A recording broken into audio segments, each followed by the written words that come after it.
CL. Sera iwe sera mwana wa ticha imakonya we sera mwana wa ticha asibamba mene tikolera lero inasokoneza sokoloka lero ama yakatika sapita kusukulu ikatola myala kwamba kuwakende ushukulu kwa koko pita koweka utawa kumakende chuka tinali madolo sapirika mupita osaziwa kuti tikupa sokolo anzatu amene nalimbikira sukulu lero ndi maloya majaji ndi ma MP ndikafasa ndi manong'oneza bondo mauwa kulwako makakonera chili chose chomwe tinafesa kale ndichomwe lero tikututa ku primary sokolo ku secondary sokolo ku makoleji sokolo kulikonzere tulero asungwa ndi sokolo anyama ndi sokolo iwe sokolo kulikonzere tulero kudegeni kusokolo kumubasi sokolo kuyunima sokolo kulikonzere tulero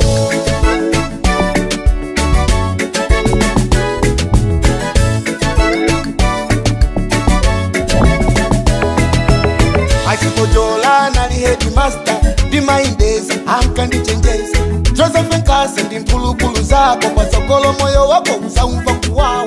uzakumbuka zimene tikunena ntchito zimene uzagwire ndizapazuwa akuteroma ndikupinda shati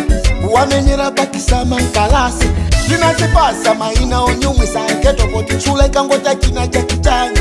tinachi ova kampawa kampasi yonse tikaira mulira apunzise ndi wana shukulu podusana na fyanka imisa mapewa koma zonsezo zinalichaga mchana wanga sona nditengere patali watikane unatira muziki lero kulukulu zandiyanika pazuwa ku primary sokolo ku secondary sokolo ku makoleji sokolo kulikonzere tulero asungwa ndi sokolo anyama ndi sokolo iwe sokolo kulikonzere tulero kudegeni kusokolo kumubasi sokolo kuyunima sokolo kulikonzere tulero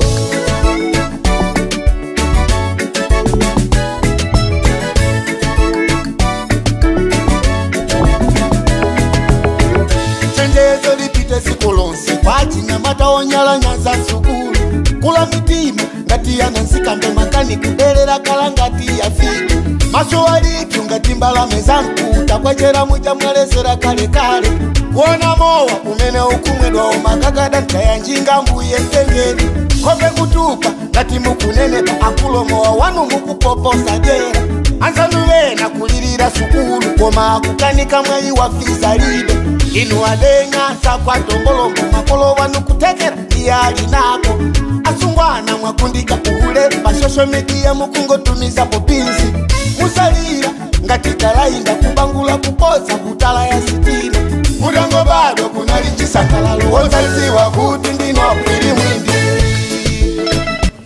Joseph Nkase, sokoni jana. ganja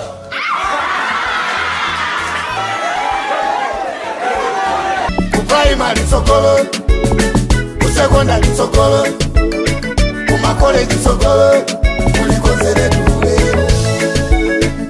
asungwa ndi sokolo anyama ndi sokolo iwe sokolo kulikonzere tulero kudegeni kusokolo kumubasi sokolo kuyunima sokolo kulikonzere tulero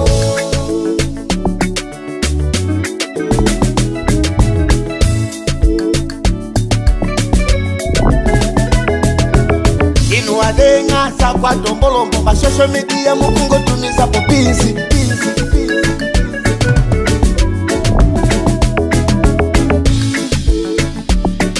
sokolo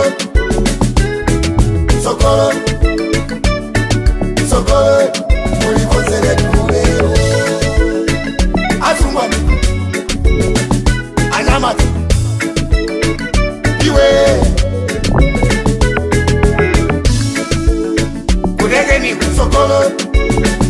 kumubasi sokolo kuyunima sokolo mulikozele tule Bwana ngunda sio twandili sera mwana wa ticha imako na wesera